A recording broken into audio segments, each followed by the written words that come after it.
ओम श्री गुरुवे नमः। ओम श्री गुरुवे नमः।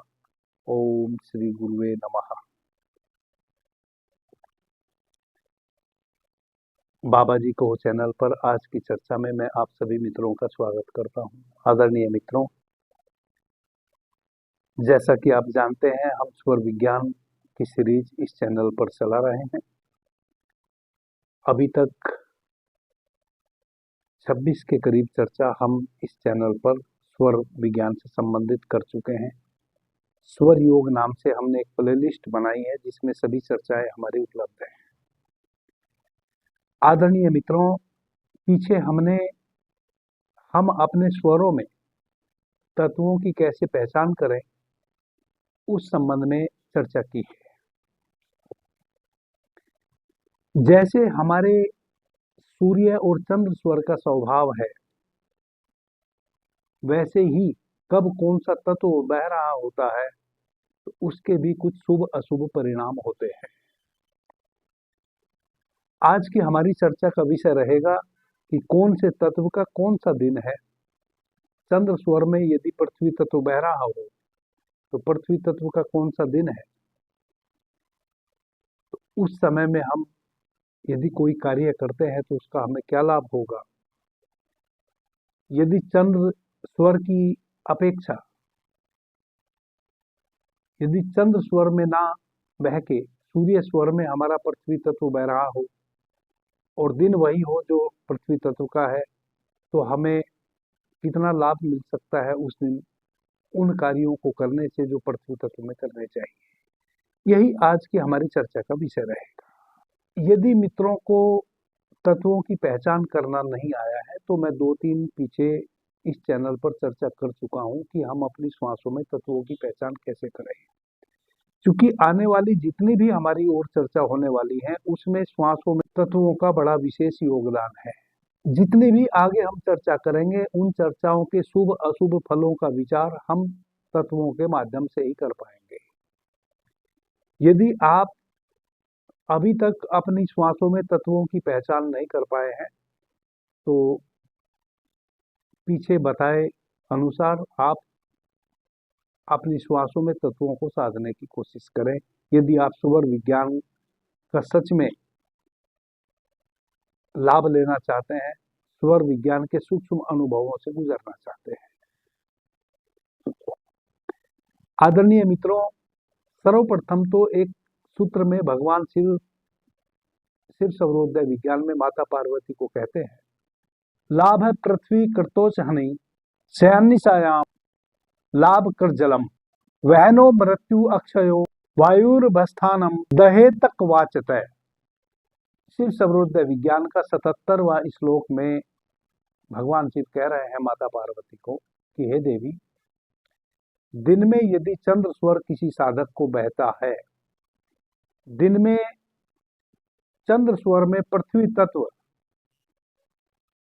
का अभ्यास जो साधक निरंतर कर लेता है और रात्रि में सूर्य स्वर में जल तत्व का अभ्यास जो साधक कर लेता है,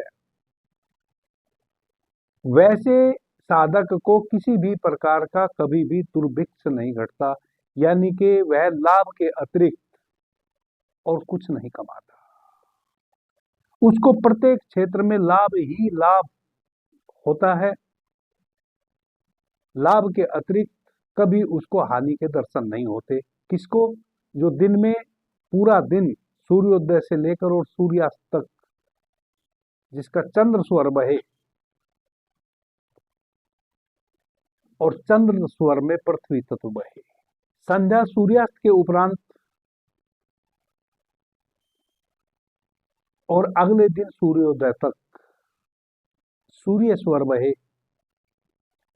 और सूर्य स्वर में सारी रात्रि केवल जल तत्व बहे। वैसे साधक के जीवन में कभी भी दुर्भिक्ष नहीं घट सकता किसी भी क्षेत्र में। ना वह शारीरिक रूप से कभी बीमार पड़ सकता है, ना वह मानसिक रूप से कभी कमजोर हो सकता है, ना वह प्राणिक रूप से कभी कमजोर हो सकता है। उसके जीवन के जितने भी आयाम है, सभी आयाम में वह केवल और केवल सुभिक्ष को उपलब्ध होगा, सौभाग्य को उपलब्ध होगा, लाभ को उपलब्ध होगा। कभी भी वैसे व्यक्ति के जीवन में दुर्भिक्ष नहीं घट सकता। अब यहां प्रश्न उठता है कि हम पृथ्वी तत्व को दिन भर कैसे साधें और जल तत्व को हम रात्रि में कैसे साधें। यह बहुत ही कठिन कार्य है। आदरणीय मित्रों, सर्वप्रथम तो चूंकि एक नैसर्गिक प्रक्रिया यह है कि हर 2.5 घड़ी में हमारे स्वर चेंज हो जाते हैं। 2.5 घड़ी हमारा चंद्र स्वर बह रहा है, 2.5 घड़ी का मतलब 1 घंटा, और अगली 2.5 घड़ी फिर हमारा सूर्य स्वर बह रहा है। इस प्रकार से 24 घंटे में 12 बार हमारा चंद्र स्वर बहता है और 12 बार हमारा सूर्य स्वर बहता है। और शिव सर्वोदय विज्ञान में भगवान शिव कहते हैं कि प्रत्येक स्वर में यह जो 2.5 घड़ी की अवधि है, 1 घंटे की, 5 तत्वों का भी निग्रह हमारी श्वासों में हो जाता है। पृथ्वी, जल, अग्नि, वायु, आकाश, जिसमें सर्वप्रथम वायु तत्व बहता है जिसकी अवधि 8 मिनट की होती है। फिर अग्नि तत्व बहता है जिसकी अवधि 12 मिनट की होती है। फिर पृथ्वी तत्व बहता है जिसकी अवधि 20 मिनट की होती है। फिर जल तत्व बहता है जिसकी अवधि 16 मिनट की होती है। और फिर आकाश तत्व बहता है जिसकी अवधि 4 मिनट की होती है। इस प्रकार से पूरे 1 घंटे में यह 5 तत्व हमारी श्वासों में निग्रह करते हैं। अब इस श्लोक के माध्यम से भगवान शिव कह रहे हैं कि जिस साधक का दिन में चंद्र स्वर पूरा दिन बहे और चंद्र स्वर में पृथ्वी तत्व बहे, रात्रि में सूर्य स्वर बहे और उसमें जल तत्व बहे पूरी रात्रि, वैसे मनुष्य के जीवन में किसी भी प्रकार का दुर्भिक्ष नहीं घटता किसी भी कीमत पे। प्रथम तो मित्रों को यह एक उलटबाजी लगेगी कि जब नेचुरली हमारे 5 तत्व 1 घंटे में बह जाते हैं प्रत्येक स्वर में, और हर प्रत्येक घंटे में हमारा स्वर चेंज हो जाता है, तब पृथ्वी तत्व को हम पूरा दिन कैसे सक्रिय करें और चंद्र स्वर को पूरा दिन कैसे सक्रिय करें। यह तो संभव नहीं है। नहीं, यह संभव है। आगे स्वर विज्ञान की जो चर्चा हम करने जा रहे हैं वह इसी प्रकार से जटिल है। जैसा कि मैंने पीछे भी कहा था कि स्वर विज्ञान एक अद्भुत विज्ञान है। यह हमारा परम सखा है, कभी भी साथ छोड़ के जाने वाला नहीं। यह परम धन है और यह अति गुड्डे भी है। जब मैं बार बार कहता हूं, मैं नहीं कहता, भगवान शिव माता पार्वती को बार बार इस श्लोक के माध्यम से यह कहते हैं कि हे देवी, यह गुड्डतम से गुड्डतम रहस्य है। तो किन्हीं भी मित्रों के भीतर अब यह प्रश्न नहीं उठना चाहिए कि यह कैसे संभव है। यही तो रहस्य है। यदि आप तिथि के अनुसार अपने स्वर को देखते हैं, उसके अलग परिणाम है। फिर तिथि के अतिरिक्त यदि आप जोन से स्वर में कौन सा कार्य करना चाहिए, उसमें तत्व भी वही बह रहा हो जो शुभ हो, तो उसके परिणाम दूसरे हैं। फिर दिशा भी वही हो, फिर जो कार्य आप करने जा रहे हैं उसके अक्षर भी सम या विषम हो, और जिस स्वर का जोन सा दिन है, जिस तत्व का जोन सा दिन है, वह दिन भी हो। 100% परिणाम हमें तभी मिलते हैं जब हम 100% चीजों को स्वीकार कर लेते हैं, तभी हमें 100% परिणाम मिलते हैं। बहुत से मित्र कहते हैं कि गुरुजी, हम तो चंद्र स्वर के हिसाब से सारे कार्य करते हैं, फिर भी हमें लाभ वह नहीं मिल रहा जो आप बताते हैं, उतना नहीं मिल रहा या बिल्कुल भी नहीं मिल रहा। तो इसका मतलब यह हुआ कि यदि हम चंद्र स्वर के अनुसार कार्य कर रहे हैं, लाभ ना मिला लेकिन हानि नहीं होगी। हानि नहीं होगी। लाभ भले ना मिला, हानि भी नहीं होगी। यदि आप स्वर के हिसाब से कार्य करते हैं, चंद स्वर में करने वाले कार्य चंद स्वर में करें और सूर्य स्वर में करने वाले कार्य सूर्य स्वर में करें, तो लाभ यदि नहीं मिला तो हानि किसी कीमत पे नहीं होगी, इतना तो तय है। अब यदि आपको 100% लाभ चाहिए, स्वर विज्ञान का 100% लाभ आप स्वर विज्ञान के माध्यम से लेना चाहते हैं, तब आपको अपने स्वर के साथ साथ अपने तत्वों को भी पहचानना पड़ेगा। माना कि चंद्र स्वर तो बह रहा है और उसमें अग्नि तत्व बह रहा है और तब आप कोई कार्य शुरू कर रहे हैं, तो लाभ की संभावना नगण्य हो जाएगी। आकाश तत्व यदि बह रहा है तो लाभ की अपेक्षा नुकसान करके आएंगे। पृथ्वी या जल तत्व बह रहा है तो लाभ के सहयोग बनेंगे। इसीलिए बार बार कहता हूं कि यह केवल मैंने आज कुछ बोल दिया, आपने सुन लिया और आप स्वर विज्ञान को समझ गए, ऐसा नहीं है। स्वर विज्ञान को साधने के लिए 3 से 5 वर्ष का समय चाहिए। यह एक दिन या एक महीने में घटने वाली घटना नहीं है। सर्वप्रथम तो आपको अपने स्वरों की पहचान करना आएगा, फिर आपको एक आदत बनानी होगी कि आप कोई भी कार्य करें तो तुरंत कार्य करने शुरू करने से पहले आपको यह ज्ञात होने लगे कि मेरा कौन सा स्वर चल रहा है। इस आदत को बनाने में ही आपके 6 महीने निकल जाएंगे। आप भूल भूल जाएंगे, कभी आपको याद पड़ जाएगा, कभी आप भूल जाएंगे।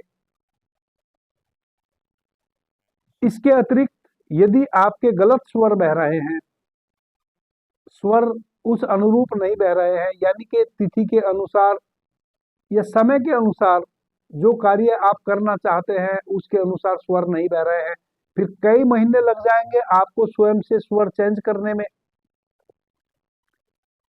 और स्वर चेंज करने की बहुतेरी विधि है, कई विधियां तो मैंने बताई हैं, लेकिन उसके उपरांत भी कई मित्रों के स्वर चेंज नहीं होते हैं। उनकी जो भीतर प्राण वाहिनी नाड़ियां है वह इतनी विषाक्त हो चुकी होती हैं, उसमें इतना ऊर्जा का भैकंप बन चुका होता है कि जब तक वह क्लीन नहीं हो जाएंगी तब तक आप कितना भी प्रयास करें, आपके स्वर आपके अनुसार चलेंगे नहीं। उसके लिए फिर आपको प्राणायाम की विधियों से गुजरना पड़ेगा। यह जो निरंतर मैं चर्चा करता जा रहा हूं, इस कारण से ही तो करता जा रहा हूं कि जिन मित्रों को जहां भी ठहराव है उससे आगे कैसे बढ़े। कुछ मित्र कुछ चीजें सीख गए हैं, उनको आगे बढ़ना है, उनके लिए भी मैं चर्चा करता हूं।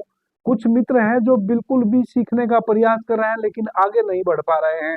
बीच बीच में फिर मैं वह कैसे आगे बढ़े, क्या उनके सामने समस्या है, उसको कैसे दूर किया जाए, उसका भी प्रयास करता हूं। इस कारण से फिर भी मुझे आगे बढ़ने के अतिरिक्त पीछे की चर्चा करनी पड़ती है। कभी प्राणायाम की विधि बतानी पड़ती है कि इस प्राणायाम की विधि से आप अपनी 72,000 नाड़ियों को शुद्ध कर लेंगे। तो इस प्रकार से लौट लौट के बैक जाना पड़ता है। तो कुछ दिन में फिर आपको यह सधेगा, उसके बाद फिर आपको तत्वों की पहचान करना आना चाहिए। 6 महीने आपके उसमें निकल जाएंगे कि कैसे हम तत्वों की पहचान करें। बहुतेरी विधियां मैंने तत्वों की पहचान करने की बताई है, लेकिन फिर भी बहुत से ऐसे मित्र हैं जो मुझे लिखते हैं कि गुरुजी हम तत्वों को नहीं पहचान पा रहे हैं। इसका मतलब यह है कि उनको निरंतर कम से कम पूरे दिन में 10 बार प्रयास करना पड़ेगा कि अब कौन सा स्वर बह रहा है और उस स्वर में कौन सा तत्व बह रहा है। निरंतर यदि आप 10-15 बार पूरे दिन में जब भी आपको समय मिले अपने तत्वों की पहचान करने की कोशिश करेंगे, तब आपको तत्व पकड़ में आने शुरू होंगे। या 2-4 दिन में नहीं आएंगे। केवल सुबह शाम एक बार आपने चेक कर लिया उससे पता नहीं चलेगा। आपको प्रतिदिन 10 से 15 टाइम अपने तत्वों की पहचान करनी पड़ेगी, तब पता चलेगा। उसके बाद धीरे धीरे 6 महीने लग सकते हैं कि आपको अपने स्वरों में तत्वों की पहचान हो। इस प्रकार से आपके 2 वर्ष बीत गए। छोरी कली तो आप 4 दिन में जान जाएंगे स्वर विज्ञान को, लेकिन मैं प्रैक्टिस की बात कर रहा हूं। प्रैक्टिस में आने में केवल आपके स्वर सही प्रकार से चले, और सही प्रकार से यदि नहीं चल रहे हैं तो प्राणायाम की विधि के माध्यम से आप अपनी 72,000 प्राणवाहिनी नाड़ियों को स्वच्छ करें। फिर आप अपने तिथि के अनुसार आपके स्वर बहने शुरू हो जाएं। उसके बाद फिर आप अपनी मर्जी से स्वर को परिवर्तित यदि करना है तो सहज रूप से परिवर्तित कर लें। उसके बाद आपको तत्वों की पहचान हो जाए। इन सब कार्यों में 2 वर्ष लग जाएंगे। अब आगे तीसरी प्रैक्टिस, एक आदत आपको बनानी पड़े कि जब भी आप कोई कार्य करने जाए, सर्वप्रथम आप देखें कौन सा स्वर बह रहा है, फिर आप देखें कौन सा तत्व बह रहा है, फिर आप देखें आज कौन सा दिन है, वह दिन हमारे स्वर से, हमारे तत्व से मेल खा रहा है कि नहीं। फिर आप देखें कौन सी दिशा है, किस दिशा में आज मुझे कार्य करने हेतु जाना है। फिर देखें कि उस कार्य का सम या विषम अक्षर है, वह आपका जो अभी स्वर चल रहा है और जो जिस दिशा में आपने जाना है और जिस दिन जाना है, वही दिन, दिशा और स्वर और तत्व यदि अनुकूल है तो जिस कार्य को आप करने जा रहे हैं उसके अक्षर भी अनुकूल है क्या, तब 100% गारंटी हो जाती है कि वह कार्य आपका रुकेगा नहीं। उसको दुनिया की कोई ताकत आपके भले के लिए होने में रोक नहीं सकती। इतनी चीजों पे 100% आपका स्वर विज्ञान के हिसाब से कार्य सिद्ध हो, इतनी चीजों पे वह वैरी करता है। इतनी सारी चीजों की आपको आदत बनानी पड़ेगी। आपको प्रतिपल यह जानना पड़ेगा, यह प्रतिपल ध्यान रखना पड़ेगा कि कब मैं किसको क्या बोल रहा हूं, उस समय मेरा कौन सा तत्व बह रहा है, कौन सा स्वर बह रहा है, मुझे यह बात बोलनी है कि नहीं बोलनी है। इसको कहते हैं स्वर की साधना। और साधना करने में लगता है समय। यह कोई दिन, 2 दिन, 4 दिन, 10 दिन की बात नहीं है। इतना करने में ही आपको 2 वर्ष लग जाएंगे। मुझे 5 वर्ष लगे हैं। और अभी भी मैं, यह कोई मेरे से पूछने लगे कि क्या मैं स्वर का 100% ज्ञाता हो गया हूं, मैं तो ऐसा समझता हूं कि मुझे 10% ही मैं सीख पाया हूं। 10% केवल मुझे नॉलेज है इन 5 वर्षों में। इतना गुड्ड रहस्य है ये। अब यदि हमें भगवान शिव जैसे कि कहते हैं कि चंद्र स्वर दिन में बहे और रात्रि में हमारा सूर्य स्वर बहे, तो उसकी हमें प्रैक्टिस करनी पड़े। 3 से 6 महीने लग सकते हैं हमें। दिन में चंद्र स्वर बहे और रात्रि में सूर्य स्वर बहे। उसके लिए सर्वप्रथम तो हमारी 72,000 प्राणवाहिनी नाड़ी परम शुद्ध होनी चाहिए, जो कि प्राणायाम के अभ्यास से होंगी। और प्राणायाम के अभ्यास से भी फिर वह 7, 8, 10 दिन में नहीं होंगी। लगातार आपको 3 महीने, 6 महीने प्राणायाम की विधि से गुजरना पड़े, तब जाके आपके भीतर की प्राणवाहिनी नाड़ियां साफ स्वच्छ होंगी। तब आपके अनुसार आपके स्वर चलने शुरू होंगे। अब चंद्र स्वर को ही निरंतर आपने दिन भर बहा के रखना है, उसके लिए आपको उपाय करना पड़े। जब स्वर विज्ञान कंप्लीट सध जाता है तब तो केवल भाव करने से, जिस स्वर का आप संकल्प ले लेंगे सुबह उठ के और भाव कर लेंगे, वही स्वर आपका दिन भर बहता रहेगा। जब तक वैसा नहीं हो रहा है, जब तक हम इतनी प्रैक्टिस में नहीं आ गए हैं, इतना हमारा संकल्प प्रगाढ़ नहीं हो गया है, इतना हमारा भाव प्रगाढ़ नहीं हो गया है, तब तक हम सुबह उठते से ही जब सूर्योदय होता है, हम अपने चंद्र स्वर को सक्रिय करें स्वर बदलने की विधि से, और अपने दाहिने स्वर में पुरानी रुई का गुट्ठा बना के अंदर रख ले। पूरा दिन प्रयास करें कि हमारा दाहिना स्वर बंद रहे। तो इस प्रयास से आपने अपने चंद्र स्वर को सक्रिय कर लिया। वैसे ही रात्रि में फिर आप अपने सूर्य स्वर को, सूर्यास्त के पश्चात सूर्य स्वर को सक्रिय करें और चंद्र स्वर को बंद कर लें। तो इस प्रकार से चंद्र और सूर्य स्वर का तो आपने कॉम्बिनेशन बना दिया। अब यहाँ भगवान शिव इस सूत्र में कह रहे हैं कि आपने दिन में पृथ्वी तत्व और रात्रि में जल तत्व को बहाना है, तब आपके जीवन में किसी भी प्रकार का कोई दुर्भिक्ष नहीं घटे। अब यहाँ एक बहुत महत्वपूर्ण बात समझ लेने की है, इसलिए कहता हूं कि यह गुड्ड है, बहुत गुड्ड है, बहुत ही सूक्ष्म और गहरा रहस्य है। यदि आप दिन में चंद्र स्वर को साध लेते हैं और चंद्र स्वर में पृथ्वी तत्व को साध लेते हैं, रात्रि में सूर्य स्वर को साध लेते हैं और उसमें जल तत्व को साध लेते हैं, तब आपको दिन, दिशा इत्यादि कुछ भी देखने की जरूरत नहीं होती। तब आपके लिए किसी भी दिशा में, किसी भी दिन आप कोई भी कार्य करेंगे उसमें आपको सफलता मिलेगी। ऐसा इस श्लोक का उत्तर है। इस श्लोक के माध्यम से भगवान शिव यह कह रहे हैं कि जिन्होंने अपने स्वर में, चंद्र स्वर में दिन में पृथ्वी तत्व को साध लिया हो और रात्रि में सूर्य स्वर में जल तत्व को साध लिया हो, उनके जीवन में किसी भी प्रकार का दुर्भिक्ष नहीं घटता। फिर उनको ना तो देखना पड़ेगा कि कौन सी आपकी राशि है, ना उनको देखना पड़ेगा कि कौन सी दिशा में काम करने जा रहे हैं, ना उनको देखना पड़ेगा उस स्वर का आज दिन है या नहीं है, ना उनको देखना पड़ेगा तिथि के अनुसार अपना स्वर। अब तिथि के अनुसार भी अपना स्वर देखने की फिर आपको आवश्यकता नहीं है, क्योंकि आपने तो चंद्र स्वर को ही सक्रिय रखना है दिन भर। आपको केवल इतना ही करना है कि चंद्र स्वर में पृथ्वी तत्व बहे दिन भर। इसके अतिरिक्त और कोई दिन दिशा सम विषम कुछ भी देखने की आवश्यकता नहीं है। इसलिए अगर यह सद जाए तो सोने पे सुहागा, अगर यह ना सदे तब हम तिथि के अनुसार अपने जीवन को जीने की कोशिश करें कि तिथि के अनुसार हमारा शुक्ल पक्ष में चंद्र स्वर पहले 3 दिन और कृष्ण पक्ष में सूर्य स्वर पहले 3 दिन बहे। चंद्र स्वर में करने वाले कार्य चंद्र स्वर में करें, सूर्य स्वर में करने वाले सूर्य स्वर में करें। नुकसान, लाभ अधिक नहीं होगा तो नुकसान तो बिल्कुल भी नहीं होगा।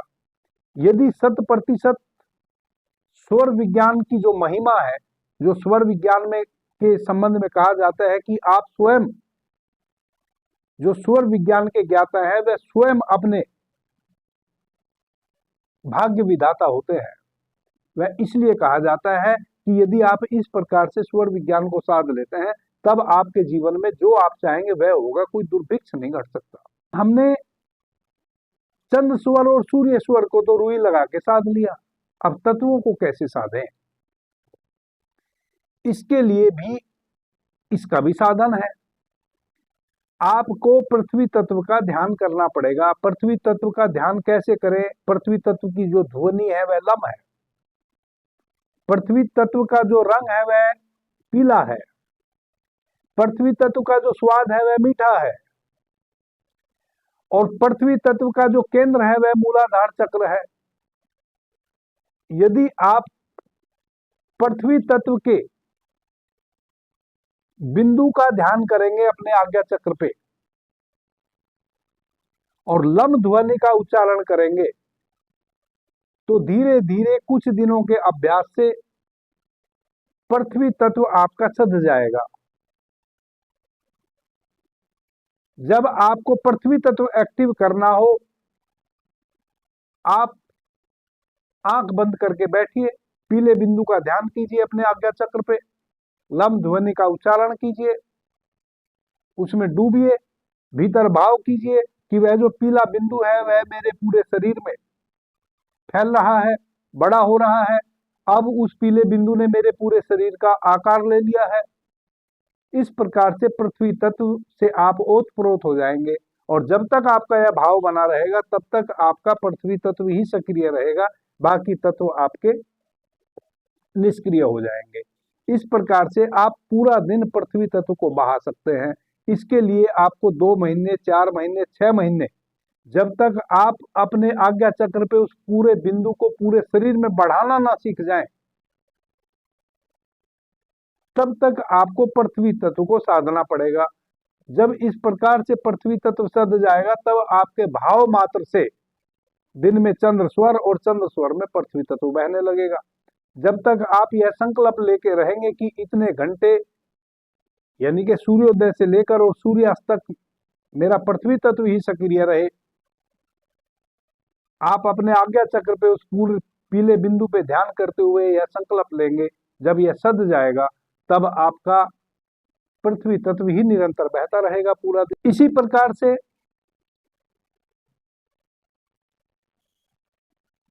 आप जल तत्व का ध्यान करें। जल तत्व का रंग है सफेद,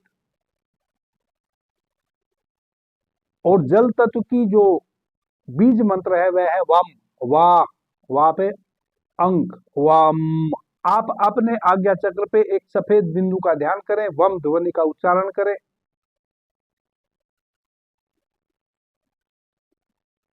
2 महीने, 4 महीने, 6 महीने या 1 महीने में आपको जल तत्व सध जाएगा। जैसे पृथ्वी तत्व सध गया है वैसे ही आपको जल तत्व भी सध जाएगा। आप भाव करें, आप सीधे प्रतिदिन बैठें, पालथी मार के सीधे बैठ जाएं, अपने आज्ञा चक्र पे श्वेत जल तत्व के बिंदु का स्मरण करें। जल तत्व का जो स्वाद है वह कसेला होता है। कसाय रस अपनी जीभ के अग्रभाग पे फील करें और वाम ध्वनि का उच्चारण करें। 1 घंटा 2 घंटा प्रतिदिन यदि आप अभ्यास करेंगे, धीरे धीरे आप पाएंगे कि वह जो एक छोटा सा चंद्र बिंदु श्वेत कलर का आपके आज्ञा चक्र पे था वह पूरे शरीर में फैलने लगा और आपके पूरे शरीर का आकार ले लिया। इस प्रकार से आपका जल तत्व सध जाएगा। रात्रि में आप अपने जल तत्व को इस प्रकार से ध्यान करके अपने बिस्तर पे सो जाएं। संकल्प ले कि सुबह सूर्योदय तक जल तत्व ही मेरे भीतर बहे, जल तत्व ही आपके भीतर पूरी रात्रि बहेगा। बहुत आसान है लेकिन आसान नहीं है। सर्वप्रथम आपको साधना पड़ेगा, एक एक चीज की आपको साधना करनी पड़ेगी। पहले अपने स्वरों को साधना पड़ेगा। स्वर यदि आपके तिथि के अनुसार नहीं बह रहे हैं तो फिर आपको प्राणायाम की विधि के माध्यम से अपनी 72,000 प्राणवाहिनी नाड़ियों को शुद्ध करना पड़ेगा।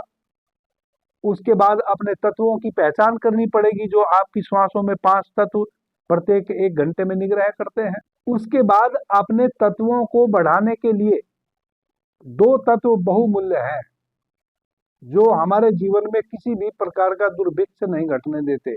वह है पृथ्वी तत्व और जल तत्व। ऐसे तो 5 तत्वों की ही हमारे जीवन में उपयोगिता है, लेकिन यह 2 तत्व बहुमूल्य है। यह 2 तत्व यदि सध जाते हैं, पृथ्वी तत्व और जल तत्व, तो हमारे जीवन में किसी भी प्रकार का दुर्भिक्ष नहीं घटता। अब यहाँ किसी को प्रश्न उठ सकता है तो फिर 3 तत्वों का क्या होगा, उनकी पूर्ति हमारे शरीर में कैसे होगी? आदरणीय मित्रों, यही गुड्ड रहस्य है स्वर विज्ञान का। जब आपके श्वासों में पृथ्वी तत्व बह रहा होता है, फिर उस पृथ्वी तत्व में भी यदि आप सूक्ष्मता से प्रवेश करेंगे तो 5 तत्व बह रहे होते हैं, पृथ्वी, जल, अग्नि, वायु और आकाश। इस प्रकार से प्रत्येक तत्व की हमारे शरीर में पूर्ति होती रहती है। हमें 2 तत्वों को अधिक बढ़ाना है ताकि हमारे जीवन में कोई दुर्भिक्ष ना घटे। वह है पृथ्वी तत्व और जल तत्व। अब हमें पृथ्वी तत्व की पहले साधना करनी पड़ेगी, साधना पड़ेगा ताकि हम मन मर्जी से पृथ्वी तत्व को सक्रिय रखें। अभी तो नेचुरली 20 मिनट पृथ्वी तत्व का समय होता है 1 घंटे में, और 16 मिनट जल तत्व का समय होता है 1 घंटे में। तो इस प्रकार से दोनों तत्व मिलकर 36 मिनट हमारी श्वासों में बहते हैं 1 घंटे में। जब आप इन दोनों को साध लेंगे तब आप इनकी अवधि को बढ़ा सकते हैं। आप 24 घंटे, आप 12 घंटे, 24 घंटे, 48-50 घंटे भी एक तत्व को निरंतर सक्रिय रख सकते हैं। कल हम चर्चा करेंगे कि कौन से तत्व का, क्योंकि यह तो जरूरी नहीं है कि जो चर्चा आज हमने की है सभी मित्रों के लिए, सभी मित्र इसमें सफल हो जाए। यह तो भगवान शिव ने माता पार्वती को कहा कि जो साधक दिन में चंद्र स्वर और चंद्र स्वर में पृथ्वी तत्व को साध लेते हैं, रात्रि में सूर्य स्वर में जल तत्व को साध लेते हैं, वैसे साधकों के जीवन में किसी भी प्रकार का कभी कोई दुर्भिक्ष नहीं घट सकता। वह केवल और केवल जहां भी हाथ डालेंगे केवल लाभ कमाएंगे। लेकिन यह कठिन साधना है, यह सहज नहीं है, यह तो सबसे संभव नहीं है। कल हम चर्चा करेंगे कौन से तत्व का कौन सा दिन है, कौन सा स्वर बह रहा हो तो कौन सा तत्व बहे, और कौन सा दिन हो तो हम किसी कार्य को करें तो उसमें हमें अधिक से अधिक लाभ हो। अभी के लिए इतना ही। आपने मुझे ध्यान से, प्रेम से सुना, उससे मैं बहुत अनुग्रहित हूँ। सभी मित्रों को मेरा प्रणाम, धन्यवाद। हर हर महादेव।